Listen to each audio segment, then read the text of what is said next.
o trono da graça de Deus. O que isso poderia representar para você? O que isso poderia produzir na sua vida?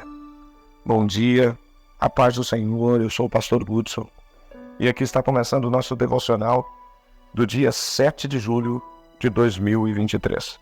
Uma manhã de sexta-feira. A sexta-feira que o povo escolheu para a cada dia se afastar de Deus. Mas ao mesmo tempo que as pessoas querem se afastar de Deus, o amor de Deus é intenso por estas pessoas e quer encontrá-las para exercer a graça que foi nos dada na cruz. Eu quero que você abra sua Bíblia na carta aos Hebreus. O escritor desta carta, no capítulo 4, ele vai falar desta graça, vai falar da oportunidade do trono da graça. Ele começa dizendo no verso 12, porque a palavra de Deus é viva e eficaz, e mais penetrante do que qualquer espada de dois gumes, que penetra até a divisão da alma, do espírito, das juntas e medulas, e é apta para discernir os pensamentos e as intenções do coração.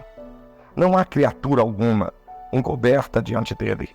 Antes, todas as coisas estão nuas e patentes aos olhos daquele com quem temos de tratar.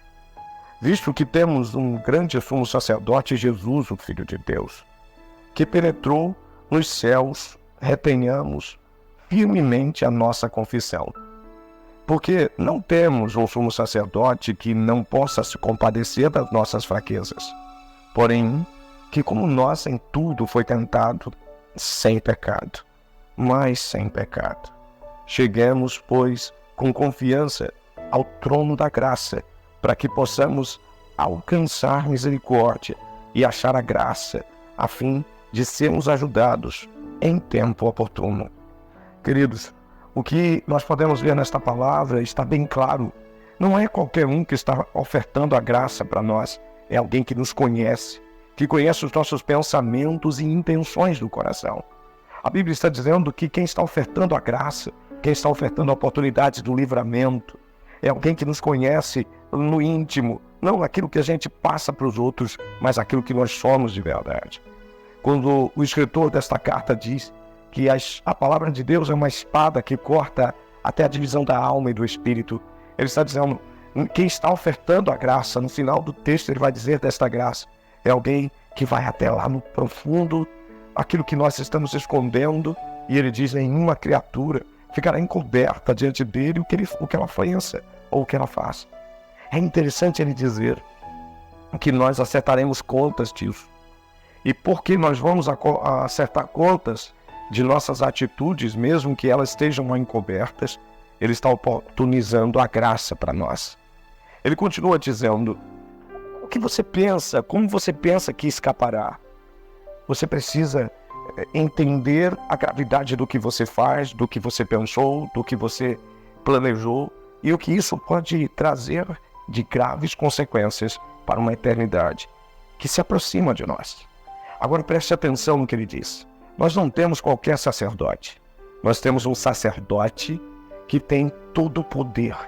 E um sacerdote que, como nós, ele conhece as nossas necessidades, as nossas fraquezas, as nossas limitações. Como homem, ele foi tentado, mas não pecou. Ele me conhece, ele conhece você. Ele sabe quais são as nossas divergências entre o que nós falamos e o que somos de verdade. Muitos estão bem distantes do que falam e do que professam para os outros. Até passam uma imagem de um homem acima do erro, acima do pecado. Mas não, é um homem tentado todos os dias. É um homem confrontado pelas suas concupiscências todos os dias. E o Senhor conhece nossas fraquezas. Ele conhece quem nós somos. Ele conhece o que nós somos de verdade. E ele não está ofertando a graça para um homem desconhecido dele. Veja que nas cartas que ele escreve às igrejas, ele diz, conheço as tuas obras. E sei que você não é o que diz. Para uma igreja ele diz, você tem dito que é rico, mas você é pobre, miserável, desgraçado. Para outra, ele diz assim, você não é pobre, mas você é rica diante de mim. Mesmo que você seja pobre e fraca, eu te conheço, eu conheço tuas obras. E agora, esse que conhece as nossas obras, ele oferta algo muito forte. Ele diz assim: cheguemos, pois, com ousadia, com confiança diante do trono. Ele não está dizendo, não chegue com medo. O trono é para você. O trono da graça é para você. Mas ouse ir até o trono. E diante do trono não podemos ir com fingimento, com palavras belas. Não, o trono é o lugar de sermos mais verdadeiros possíveis. É interessante que as pessoas querem chegar diante de Deus tentando mostrar o que não são. Esse trono da graça que é Cristo, todas as vezes que um culto se estabelece, quando uma cruzada se estabelece, é o trono da graça diante dele que você vai ser posto. Ontem nós estávamos aqui na EBO, em Viracuruca, e uma das coisas interessantes é que havia um grande palco em uma praça pública, e eu via o trono de Deus ali. Era o trono da graça de Deus. Era o trono da graça que não afligia o homem pecador, que não oprimia o homem pecador, mas que dava a ele a oportunidade de confiança, se render a Deus. E ele continua dizendo assim: chegue diante desse trono com ousadia. E esse trono da graça não pode ser buscado apenas para perdão de pecados, mas também deve ser buscado para manutenção em Cristo da santidade. Como assim, pastor? Não é apenas buscar o trono quando se peca. Vai buscar o trono da graça para ser perdoado. Não, o trono da graça é para não pecar, para você não errar.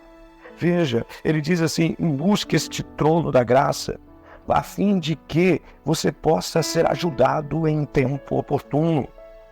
Ser ajudado em tempo oportuno, o que ele está dizendo? A graça também te arranca do pecado e te sustenta. A graça te evita de pecar. Veja, você já imaginou se todas as vezes que você for tentado, que você for levado às suas fraquezas e concupiscências, se você levantar a voz e dizer: Deus, me ajuda, a graça de Deus não me deixe pecar, eu estou fragilizado, eu estou sendo tentado, mas eu não quero pecar. E com ousadia, com coragem, ir ao trono da graça, a Bíblia me certiva, ela diz que Ele me ajudará. Quando você pensar em mentir, quando você pensar em adulterar, quando o adultério já tiver te cercado, quando Satanás colocar suas algemas, o dardo já estiver inflamado em seu coração, lembre-se do trono da graça e com ousadia grite por socorro. A graça é para isso, para também te livrar no tempo da perdição. Que Deus tenha falado ao seu coração. Lembre-se da graça nesse dia. Ela está à sua disposição. Não deixe o pecado lhe vencer. Você tem o trono da graça para ser ajudado em tempo oportuno. Amado Senhor e querido Pai, que esta manhã vários tronos da graça serão estabelecidos para que os homens tenham acesso ao perdão.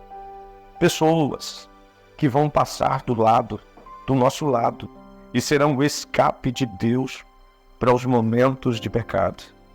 Deus eterno, quantas cruzadas serão firmadas por todo o Brasil, por todo o estado do Piauí, e elas serão o trono da graça de Deus. Que estes homens e mulheres possam aproveitar. É o que eu te peço, em nome de Jesus Cristo, teu Filho.